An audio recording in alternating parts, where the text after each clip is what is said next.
ओम नमः शिवाय। मैं हूं एस्ट्रोलॉजर के.एम. सिन्हा और मैं आज बात करने वाला हूं मंगल ग्रह का वर्तमान कन्या राशि में जो ये विराजमान है। ये 24 सितंबर को शाम को 6:26 पर ये कन्या राशि में ही अस्त हो जाएंगे।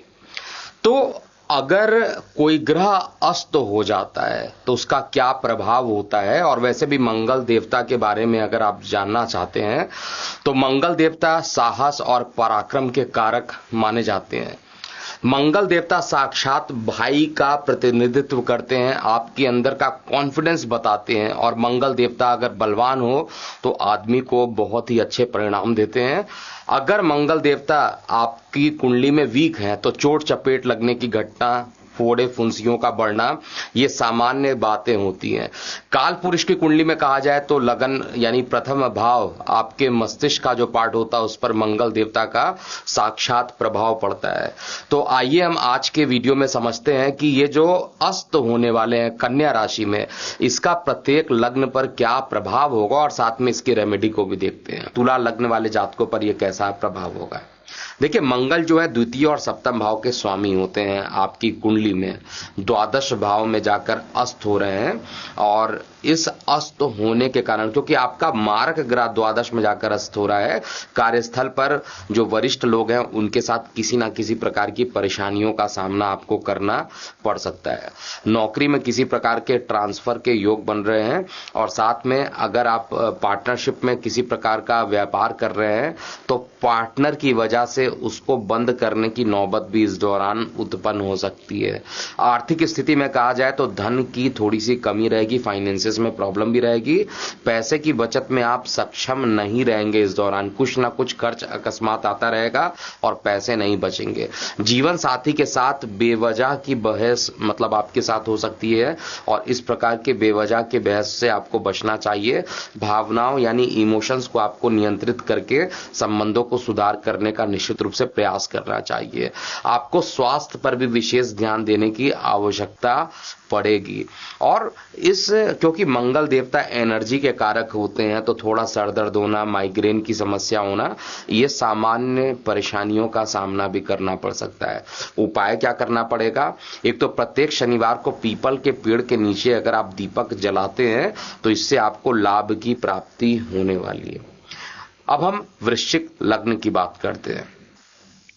देखिए, वृश्चिक लग्न की बात कहा जाए तो मंगल आपके प्रथम और छठवें भाव के स्वामी है, फर्स्ट और सिक्स्थ हाउस के लॉर्ड बनते हैं, और आपके एकादश भाव में अस्त की अवस्था में स्थित होंगे। अब आपका खुद लग्नेश जो है इनकम वाले स्थान पर अस्त हो रहा है, तो व्यापारी जातकों के लिए जो ये अवधि है हालांकि अनुकूल रहने वाला है, लेकिन किसी प्रकार के नए प्रकार के पार्टनरशिप से करने से आपको बचना चाहिए। धन की स्थिति जो रहेगी वो आपकी अच्छी बनी रहेगी, इसमें कोई डाउट नहीं है, और जो परेशानियां मानसिक चल रही थी वो थोड़ी कम होगी। खर्चों में बढ़ोतरी रहने वाली है, पारिवारिक विवाद की संभावना अकस्मात उत्पन्न हो सकती है। जीवन साथी के साथ भी कहा जाए तो किसी बात को लेकर आपस में कम्युनिकेशन गैप देखने को मिल सकता है, इसलिए रिश्तों में सामंजस्य स्थापित करने का आपको प्रयास करना चाहिए। और अगर आपको नींद ना आने की समस्या या भूख में कमी की समस्या उत्पन्न होती है, या पाचन संबंधित क्रियाओं का आपको अनियंत्रित होता हुआ दिखाई दे रहा है, तो इसका मतलब है यह सामान्य प्रभाव रहेगा और तुरंत उपाय करना चाहिए। एक तो मंगलवार के दिन जरूरतमंदों में नारंगी रंग के वस्तुओं का अगर आप दान करते हैं तो आपके लिए बेहतरीन रहने वाला है। अब हम अगले लग्न की बात करते हैं। धनु लग्न वाले जातकों के लिए मंगल जो अस्त हो रहे हैं उसका क्या प्रभाव होगा। देखिए, मंगल आपके पांचवें और द्वादश भाव के स्वामी हैं, और मंगल आपके दशम भाव में अस्त की अवस्था में जाकर विराजमान भी होंगे। तो दशम भाव और वहां पर दिशा बली भी माने जाते हैं। व्यापारी जातकों को इस अवधि में क्योंकि अस्त हो गए, तो जो ये काम बना रहे थे अब ये काम को बिगाड़ने का प्रयास करेंगे या न्यूट्रल हो सकता है। किसी भी दृष्टिकोण से देखा जाए तो दशम स्थान पे जितनी भी आपको पॉजिटिव एनर्जी मिलती थी उतनी नहीं मिल रहेगी। फाइनेंसेस की बात किया जाए तो खर्चों में वृद्धि होना, और शेयर सट्टा ट्रेडिंग से जुड़े हुए जातकों को लाभ मिलने की संभावना भी इस दौरान देखने को मिलेगी। प्रेम संबंधों में हालांकि की कमी की अनुभूति रहेगी और जीवन साथी के साथ मतभेद की आशंका आपके लगन में भी दिखाई दे रही है। संतान के भविष्य को लेकर कहा जाए तो चिंता उत्पन्न हो सकती है और इसके लिए आप कोई एक बड़ा डिसीजन भी ले सकते हैं। जीवन साथी के स्वास्थ्य पर धन खर्च करना पड़ सकता है और गले से संबंधित किसी प्रकार का संक्रमण आपको ज्यादा परेशान इस दौरान करेगा। इसलिए उपाय के लिए आपको बृहस्पतिवार के दिन यानी गुरुवार के दिन बच्चों में पुस्तकों का अगर आप दान कर दें या पढ़ाई संबंधित वस्तुओं का दान कर दें तो आपको अच्छे परिणाम देखने को मिलेंगे। अगले लगन की बात करते हैं, अर्थात मकर लग्न वालों के लिए जो मंगल देवता जो अस्त हो रहे हैं वो आप पर क्या प्रभाव करेंगे। देखिए, मंगल देवता एक तो चतुर्थ भाव और एकादश भाव के स्वामी हैं। वर्तमान में मंगल जो है आपके नवम भाव भाग्य भाव में जाकर अस्त अवस्था में विराजमान होंगे और अगर कहा जाए अस्त रहेंगे तो जो लोग प्राइवेट नौकरी कर रहे हैं ऐसे जातकों पर कार्य का थोड़ा सा प्रेशर बन सकता है इस दौरान। व्यापार जो लोग कर रहे हैं, जो व्यापारी वर्ग हैं और मकर लगन के हैं, उनको कॉम्पिटिटर जो आपके होंगे वो बड़ी अच्छी टक्कर देने की संभावना पूरी तरीके से दिख रही है। आर्थिक दृष्टिकोण से कहा जाए तो धन लाभ आपका औसत रहेगा, लेकिन खर्चों को बहुत ज्यादा बढ़ने ना दीजिए, इस बात का आपको ध्यान देना चाहिए। परिवार के सदस्यों के बीच में कहा जाए तो मतभेद होने की आशंका भी इस समय रहने वाली है। इस दौरान आपके जीवन साथी के आवश्यकताओं को समझने में आप असफल रहने वाले हैं और इस कारण से किसी प्रकार का वाद विवाद हो सकता है। माता के स्वास्थ्य पर अकस्मात धन खर्च करना पड़ सकता है और जो लोग न्यूरो की प्रॉब्लम से ग्रसित हैं और मकर लगन के हैं उनको कुछ समस्याएं इस मंगल के अस्त होने के कारण बढ़ेगी।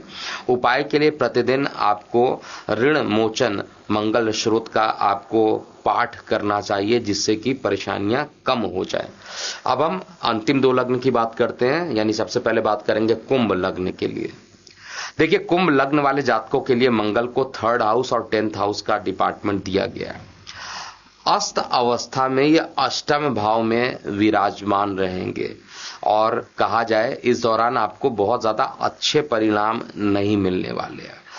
जो आपका जो प्रोग्रेस चल रहा था उसमें थोड़ी सी रुकावट होते हुए आप महसूस करेंगे कि जिस तरीके से प्रोग्रेस कर रहे थे उसमें कुछ रुकावट हो रही है और व्यापारी जातकों को मुनाफों की प्राप्ति भी जरूर होगी। व्यापार में मिलने वाली चुनौतियों का सामना आप बहुत मजबूती से कर पाइएगा इस दौरान, ऐसा मैं चेक कर पा रहा हूं। खर्चों में अकस्मात बढ़ोतरी भी रहेगी और धन की बचत करने में आप जो है सक्षम नहीं रहेंगे, इसलिए आपको प्रयास करना चाहिए। प्रेम संबंध हालांकि आपके बड़े चढ़े हुए रहेंगे, बहुत ज्यादा परेशानियों का सामना नहीं करना पड़ेगा, लेकिन जीवन साथी के साथ किसी बात को लेकर जो है विवाद हो सकते हैं इस दौरान, इसलिए पारिवारिक संबंध भी कहा जाए तो आपके लिए न्यूट्रल रहने वाला है।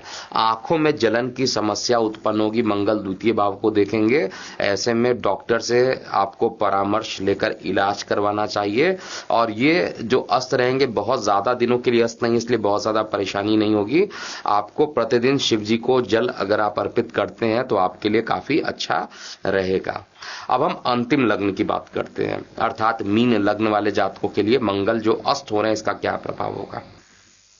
देखिए, मंगल द्वितीय और नवम भाव के स्वामी हैं और आपके सप्तम भाव में, यानी आपका जहां पर दैनिक रोजगार को देखा जाता है उस भाव में जाकर ये अस्त रहेंगे। तो इस दौरान आपको दैनिक रोजगार में तो परेशानी उत्पन्न कराएंगे और व्यापारिक संकट और साझेदारी में चुनौतियों का सामना भी आपको करना पड़ सकता है। मंगल के कन्या राशि में अस्त होने के कारण थोड़ा भाग्य के भरोसे अगर कोई भी काम करते हैं जैसे शेयर सट्टा लॉटरी, उसमें आपको लाभ की प्राप्ति नहीं होगी और उल्टा धन हानि होने की संभावना है, इसलिए किसी प्रकार के शेयर सट्टा लॉटरी से दूर रहिएगा। प्रेम संबंध सामान्य रहेगा, जीवन साथी तथा प्रेम संबंध जो रहेंगे, रिश्ते जो रहेंगे, उसमें थोड़ी सी कमी जरूर होते हुए दिखाई दे रही है। आपके अंदर ऊर्जा की कमी रहने वाली है। मंगल देवता आपके लिए योग कारक होते हैं और उनका अस्त होना सप्तम में अच्छा नहीं है और इस कारण से स्वास्थ्य को लेकर भी आपको बहुत ज्यादा सावधान रहना चाहिए। इस दौरान ऐसा हो सकता है कि नींद की समस्या जो है, नींद नहीं आने की समस्या ज्यादा बढ़े और आंखों में जलन की समस्या ज्यादा उत्पन्न हो सकती है। अब उपाय करने के लिए आपको जो है प्रत्येक दिन, जब तक ये मंगलस्थ रहेंगे, प्रत्येक दिन हनुमान चालीसा का अगर आप पाठ करते हैं तो आपके लिए ये अच्छा रहने वाला है। मंगल देवता जो रहेंगे वो 3 अक्टूबर को पुनः एक बार राशि परिवर्तन करेंगे, लेकिन अभी जो ये अस्त हो रहे हैं कुछ दिनों के लिए, इसका प्रत्येक लग्न पर क्या प्रभाव होगा इसको मैंने बता दिया। अगर आपको इसमें किसी प्रकार के क्वेश्चन है तो कमेंट सेक्शन में लिख सकते हैं। और अभी के लिए इतना ही। मैं हूं एस्ट्रोलॉजर के.एम. सिन्हा। ओम नमः शिवाय। एस्ट्रो तक ऐप पर आपको मिलेगा भविष्य से जुड़े हर सवाल का जवाब। डाउनलोड कीजिए एस्ट्रो तक ऐप और चुटकी में जुड़िए इंडिया के बेस्ट एस्ट्रोलॉजर से।